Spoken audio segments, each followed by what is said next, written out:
여러분, 오늘은 JTBC 주말 드라마 천국보다 아름다운 오화 예고편 시작합니다. 이번 회차에서는 드디어 해숙이 천국에 올 자격이 있는지 스스로 의심하게 되고 소미의 충격적인 정체에 대한 단서들이 빗발칩니다.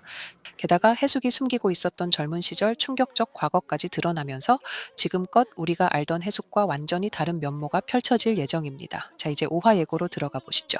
해숙은 천국지원센터에 도착했다. 손에는 5알로 불어난 포도알이 들려 있었다. 이곳에서는 사소한 다툼이나 규칙 위반이 있을 때마다 포도알이 하나씩 주어진다.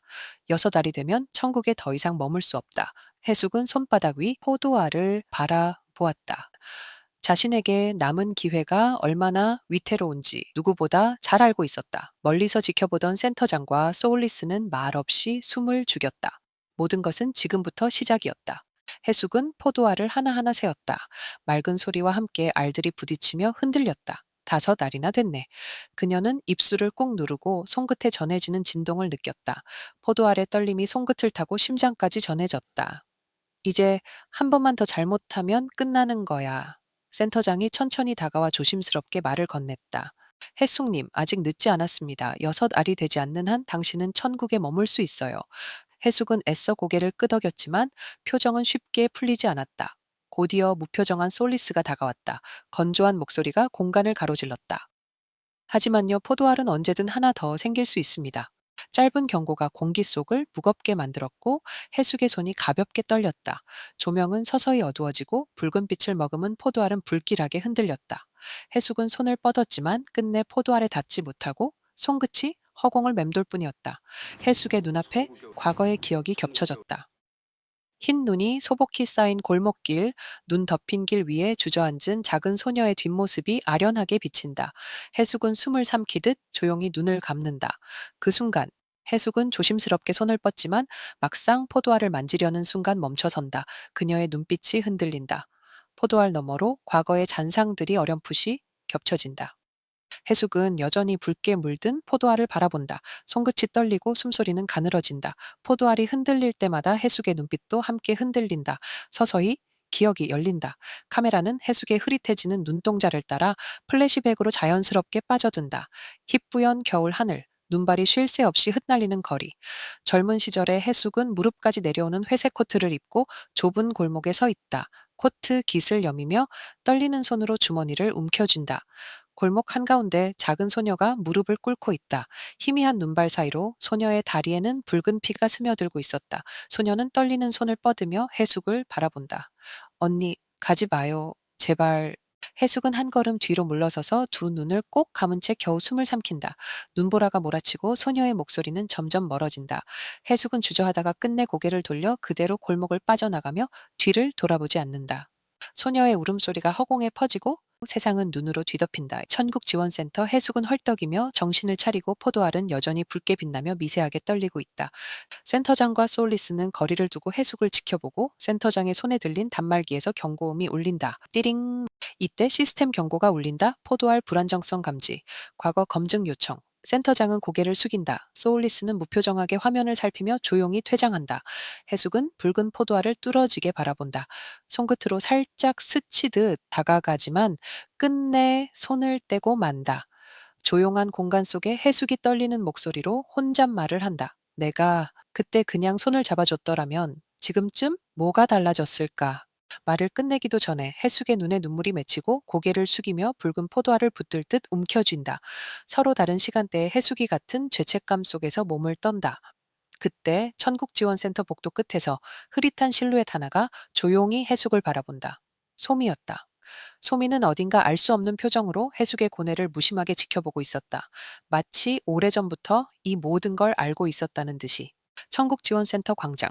붉게 물든 하늘 아래 광장 중앙에는 거대한 지옥행 버스가 출현한다. 시커먼 연기를 내뿜으며 기괴한 소리를 내는 버스.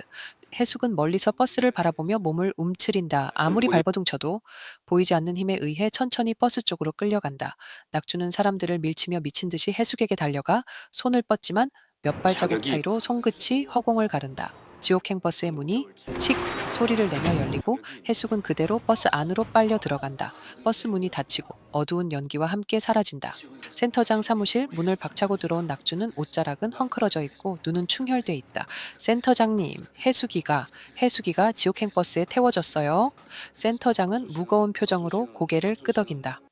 예, 확인했습니다. 해숙님은 검증 실패로 지옥행 조치되었습니다. 낙주는 주먹을 불끈 쥐며 온몸이 부들부들 떨린다. 그딴 규정 필요 없어. 난 해숙이를 다시 데려올 겁니다. 센터장은 무거운 목소리로 경고한다. 지옥은 단순한 장소가 아닙니다. 들어가는 것까진 가능하지만 나오는 건 거의 불가능해요. 낙주는 센터장을 향해 단호히 고개를 들며 그 눈빛은 흔들림이 없었다. 상관없어요. 죽더라도 해숙이 곁에 있어야 하니까. 낙주는 주춤거림 없이 발걸음마다 강하게 내디딘다. 절박함과 의지가 뚜렷이 박혀 있다. 센터장은 조용히 낙준을 바라보며 이내 낮고 무거운 목소리로 입을 연다. 방법이 하나 있긴 합니다. 낙주는 단숨에 다가간다. 뭐든 해보겠습니다. 방법이 무엇입니까?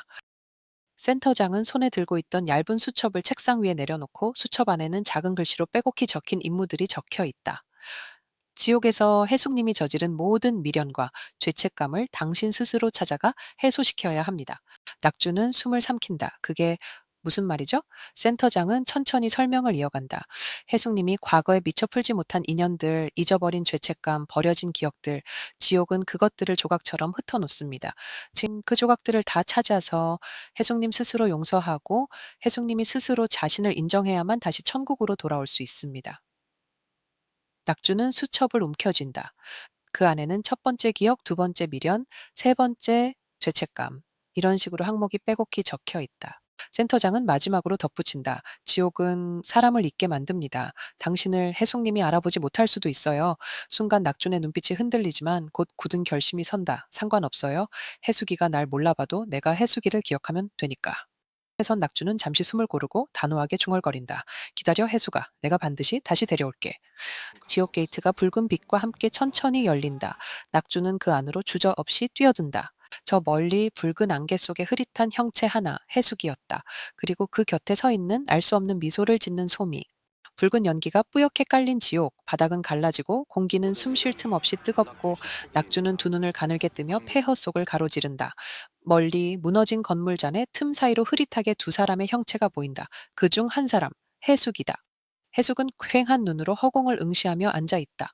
얼굴은 공허하고 손끝은 떨리고 있다. 그리고 그 옆에는 소미가 서 있다.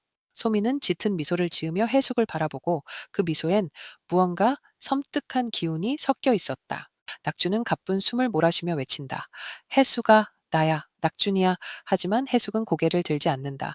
마치 그 이름조차 모른다는 듯 무표정한 얼굴로 고개를 푹 숙일 뿐이다. 낙주는 절망의 참 표정으로 해숙을 향해 달려간다. 붉은 대지를 내달리며 손을 뻗는다. 기억해줘, 해숙아. 나야, 나 낙준이야.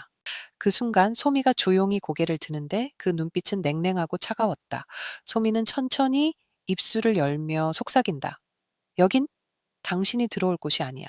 목소리는 부드럽지만 말끝에 묘한 힘이 실려 있다. 그 말이 끝나자마자 주변이 붉은 안개로 뒤덮인다. 소미가 해숙의 어깨에 가볍게 손을 얹자 그 손길이 닿는 순간 해숙의 어깨가 부들부들 떨린다. 이제 이곳이 내 집이야. 해숙아.